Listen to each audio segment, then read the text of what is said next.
In the meantime, oil price is a huge part of the inflation story, and joining us right now is Jeff Currie. He's Goldman Sachs Global Head of Commodities Research. And Jeff, you had called this kind of super spike that we've seen in commodities from a couple of years ago. Since that call, commodities have been up incredibly sharply. I think one of the indexes that tracks all these commodity prices up about 125%. Does it continue? Absolutely, yes. So do not look to commodities as providing any reprieve to these inflationary pressures. The only way you solve this problem is through increased investment to grow supply. Right now, the capital availability is just not there. There's a capital deficit in these markets. Like I say, it's not about the supply and demand of the barrels of oil. It's about the supply and demand of the capital used to create those barrels of oil.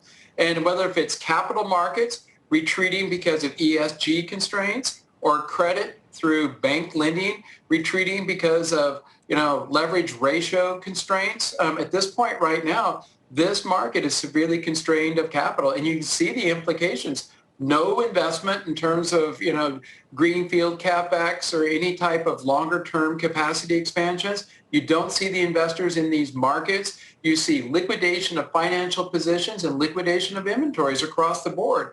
And you think about this market is twice as high as where it was over a year ago, so it needs twice as much capital, and it does not have that capital. So this is a very serious problem that's probably and I also want to point out right now today, you're at the weakest point in time. We have COVID pressures in China that are likely to be temporary, and you have the SPR, which is temporary. These are not long-term solutions to a structural problem. They're much more temporary. We know anecdotally that capital has been more constrained. Is there any real data that points to just how much more constrained it is, how much capital is available now versus how much was 2, 3, 4 years ago?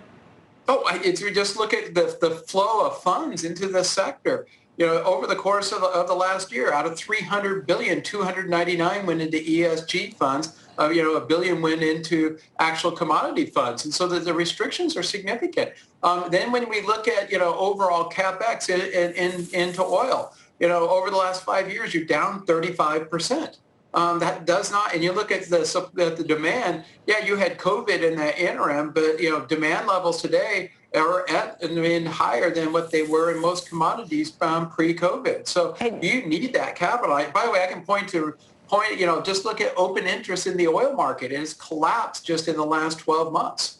You look at positions of commodity investors. Back in 2008, they were $300 billion. Today, they're running around $220 billion. So I can keep going and give you fact after fact. There's no money in this sector. All right, let's talk through the politics of this. Last week, you had all of these CEOs of the big oil companies get called before Congress and get accused of price gouging, basically, and being blamed for high oil prices because they're not spending more capital, as you're just talking about. That was what the Democrats were saying. The Republicans on the other side said this is all the Biden administration's fault because they have set up these policies to make it more difficult to drill, make it less inviting, and pushed out capital because people don't want to be looking at an industry that they think is going to be gone in 10 or 15 years. You're a numbers guy. You look at this very analytically. Where do you think the problems lie? How do you think it gets fixed when you're talking about investor dollars, too, that just don't want to go there if they want to go to ESG instead? Well, this is not a problem that developed in the last year or 2 years or, since, post-COVID. This is a problem that goes back to 2008, 2009. We call it the revenge of the old economy. Investors shunned any old economy investment going back to 2010. Basically they preferred Netflix over Exxon. This saw capital get redirected to the new economy, choking off the capital that it needed to build the old economy. But again, this is not an oil story. Look at grains, look at metals, look at the entire commodity complex.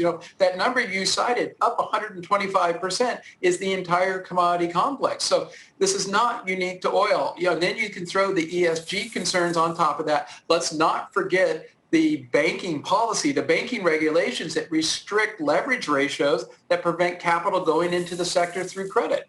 And so, how do we solve this problem? You got to move capital into the space. But despite the fact, you look at returns in commodities, returns in commodity funds, they're up substantially. Some cases 40, 50%, and in some cases 70%. But where is the capital still going? It's going into growthy type of investments. That mentality needs to change. You got to start moving capital into, these older economy value type of investments. This is not, I think the pushback we get from investors, they go, it's peaky. Well, no, this is just the beginning. This is a multi-year, potentially decade-long commodity super cycle. And yet the only way you're going to solve this is through capital investment. And you think about, how did you solve the 70s? Investment. But what usually draws investment is big returns like that. How many years do you have to see returns like that before people believe it, that it's not peaky?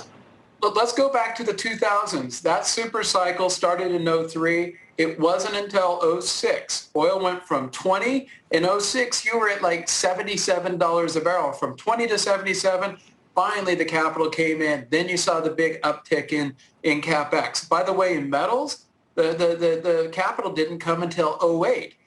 5 years after the first move in prices. And copper went from 1,600 to 8,800. And finally, you saw capital come into the sector. And by the way, capital started flowing, significantly 08, 09.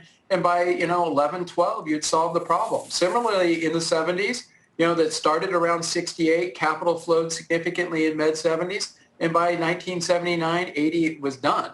You had that investment. Everybody goes, okay, it was all Volcker in 79. No, actually you had a lot of investment that came into that sector in the mid 70s. Deep water, Alaska, North Sea, Mexico. I can keep going down the list. All that production came online. That's really good, interesting perspective. I mean, I remember living through that. My dad's a geologist. We followed that oil boom and bust all the way through.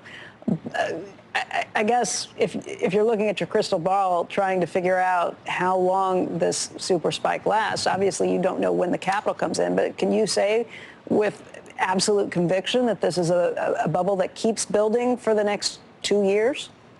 You're in a volatility trap right now. What I mean by a volatility trap is the higher the volatility, the less interested investors are in putting capital to work in this space, which does what? Makes the volatility go higher. And we're in that vicious circle where volatility is going higher. Just look at oil prices over the last, since the beginning of the year. Volatility is running 150%. That's not a market investors want to put money into it. So you get into that trap. We made the point over and over back in the early 2000s. The only way you break that cycle is to create investment, incentives for investors to come in and get protected against that. I like to point out spot prices solve surpluses. Long-term contracts solve shortages. We have a shortage right now, and the only way you get through this is to lock in some type of return to protect yourself from this type of volatility. So we got a long ways to go, and I think it's going to be a lot more upside. But I want to emphasize it's not going to be a smooth, easy road. It's going to be a lot of volatility right now. But hey, you're in the downdraft of one of these pullbacks right now, so now would be a good opportunity to come into the space. Jeff, they say life is much more interesting if you learn something every day. We're in a commodities downdraft right now with 8.4%. Oh, thank you for giving me something to think about, because that is a different perspective. Good to see you, Jeff.